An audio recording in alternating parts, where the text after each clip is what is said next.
ఇటీవల కానిస్టేబుల్ ఫలితాలు కావచ్చు, ఇంకా ఎస్ఐ అభ్యర్థుల ఫలితాలు ప్రకటించాలని, అలాగే ఆ కానిస్టేబుల్ విషయంలో ప్రకటించిన ఫలితాల్లో తప్పులు దొరికాయంటూ గతంలో డీజీపీ కార్యాలయాన్ని చాలా సార్లు కూడా అభ్యర్థులు ముట్టడించారు. అయితే తాజాగా నిన్న కమ్యూనికేషన్ ఎస్ఐస్ కి సంబంధించి 23 పోస్టులకు గాను నిన్న దానికి సంబంధించిన రిజల్ట్స్ లో ప్రకటించారు. ఆ రిజల్ట్ మొత్తం కూడా TSL CRB Telangana police recruitment board website లో ఉంచారు. అయితే ఉంచిన తర్వాత గంటకే మళ్ళీ దాన్ని తొలగించారు. ఎందుకంటే అందులో ఫలితాల్లో తప్పులు దొరికాయన్న ఉద్దేశంతో మళ్ళీ తొలగించారు. ఈ నేపథ్యంలో అభ్యర్థులు కూడా తీవ్ర గందరగోళానికి గురయ్యారు. ఈ నేపథ్యంలో డీజీపీ అనురాగ్ శర్మ స్పందించారు. దీనిపైన అంటే ఎస్ఐ ఫలిత విషయంలో కాస్త గందరగోళం జరిగిన విషయం వాస్తవమే. కాకపోతే ఆ కమ్యూనికేషన్ ఫలితాలను ప్రస్తుతం వెనక్కి తీసుకున్నాం.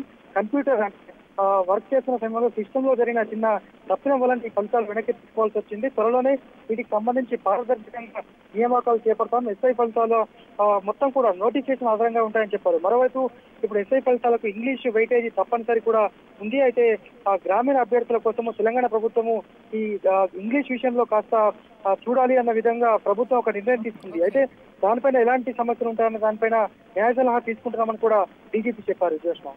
రైట్ సందీప్.